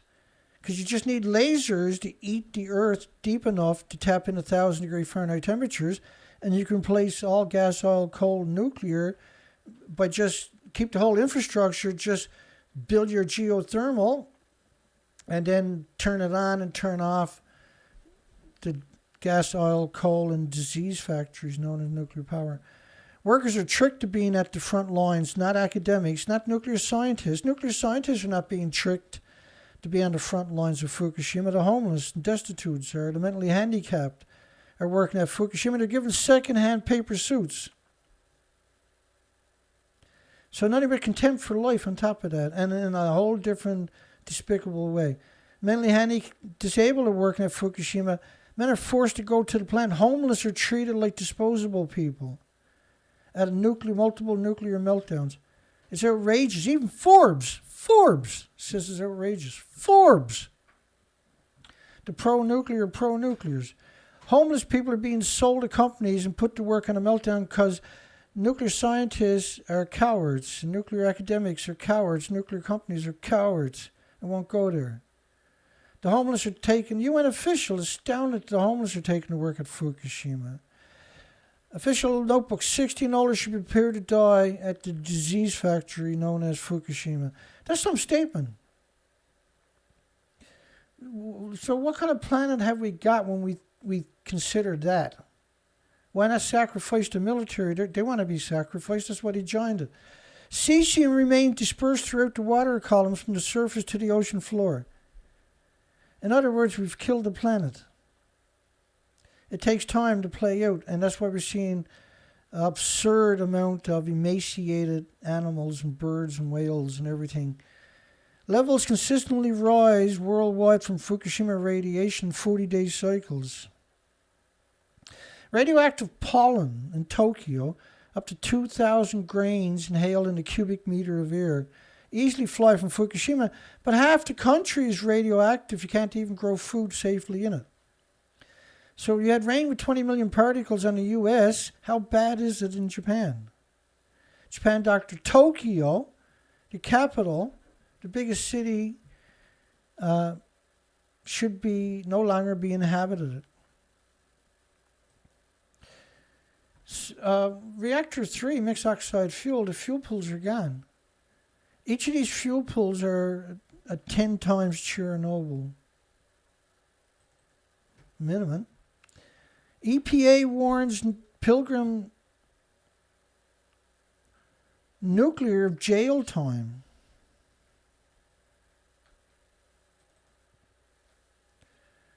And the nuclear industry is batshit crazy. If you try to make sense of it, it'll drive you to jump up and hit your head on the ceiling. The federal government is warning the owners of Pilgrim that discharging the radioactive water, which is what they've been doing for 4 decades, without notice, in violation of the Clean Water Act, could result in fines or jail time. But that's what they've been doing, right? The fuel pools are, and this is what they're talking about, the fuel pools, they have to put 120,000 liters into the fuel pool each day because it boils off that much. Because of the fuel is still splitting the atoms, so it boils the water off. 120,000 liters, 120 tons a day. This is an extraordinary amount of water you're talking about. Each liter is trillions of atoms, man-made anthropogenic atoms. And so that's why all nuclear power plants, except, well, not all, but the vast majority of them are surrounded by farms. Do you think that's an accident? You think that's just a total coincidence that all these nuclear power plants are built in prime farmland as far as you can see? That's not an accident.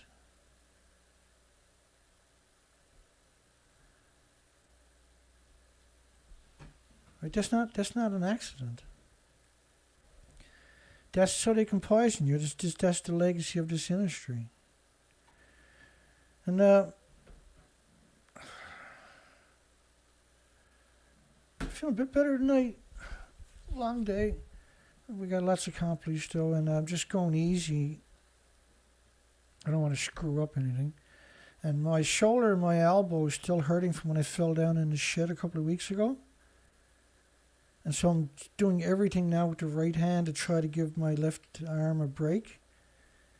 Which is, I should have been doing that, because even picking up a glass of tea with my left hand hurts. So I think it's starting to heal up, but I'm starting to wonder.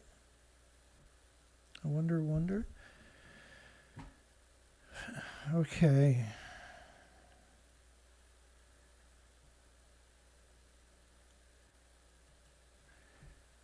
Yeah, well, let me see.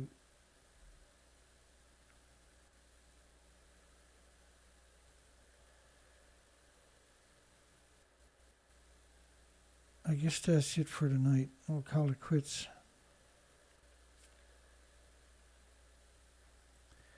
Because that's a lot.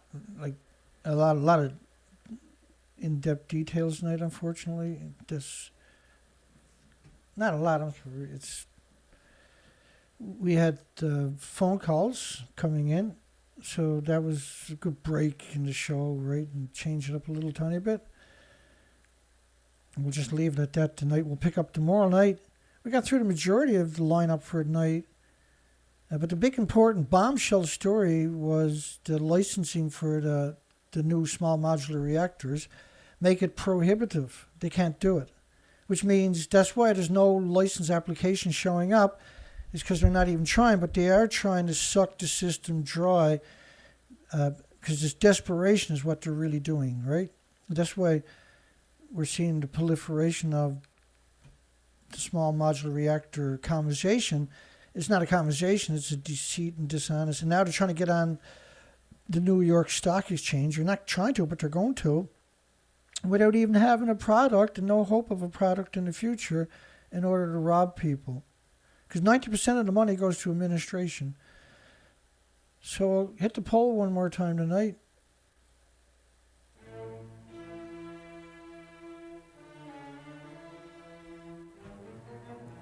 Should small modular reactor funds be flipped to geothermal, that is 10 to 20 times faster, cheaper? And you can have geothermal up and running in no time at all if you decide to. You don't have to use all the precious metals on the planet. You don't have to pour enough cement to cover to build a sidewalk to Rome like they're doing in the United Kingdom. The United Kingdom nuke plant is the biggest project in human history, folks, for a stupid disease factory surrounded by farms to poison you for the rest of your life with. We're not going to have a future with nuclear. There is no future for anybody with nuclear. Probably no future now because of nuclear, but we have an obligation to the species that will survive, might survive, and humanity that might survive, to set the stage for the future. Because we can't have a future with nuclear. Nuclear has made sure of it. And I mean that by and I'll demonstrate that to you before we call it a night here, is they poison us. Let me show you. It's shocking how many ways they've done it, types of isotopes and that.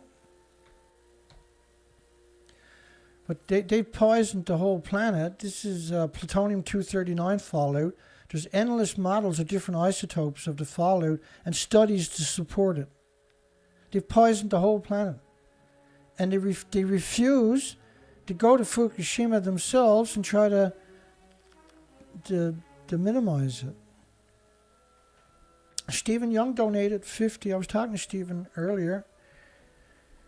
And we thank Stephen Young. That's a big deal. And which means we raised enough now to cover the expenses of the last investment, which was a computer, because our other one was torture. It was losing its will to live, and that rejuvenated, made it a lot easier solving that riddle. And that's how it goes every few years. Remember, the first year they killed 10 of my computers.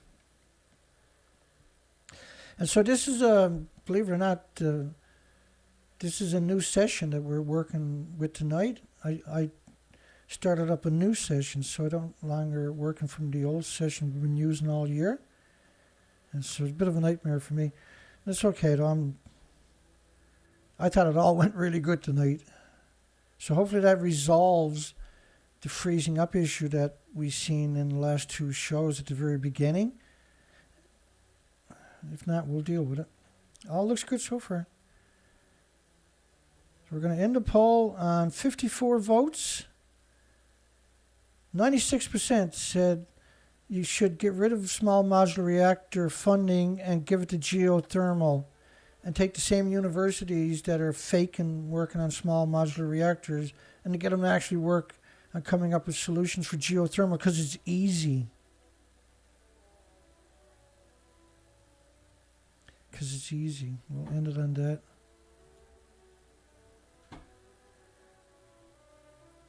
And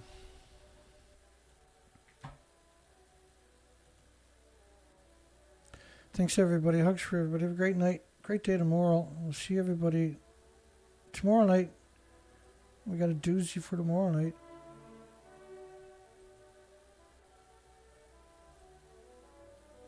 And you can't go higher in the nuclear industry to take care of nuclear waste. The people in the nuclear industry have no intention of doing it. You're not kicking the can down the road. You're poisoning every species on the planet each time you do it.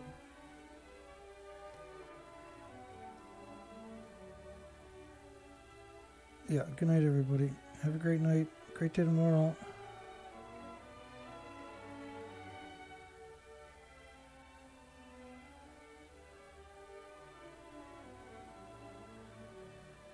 I was talking to Organic Slant today, too. So we'll see everybody on tomorrow night, which is Wednesday night.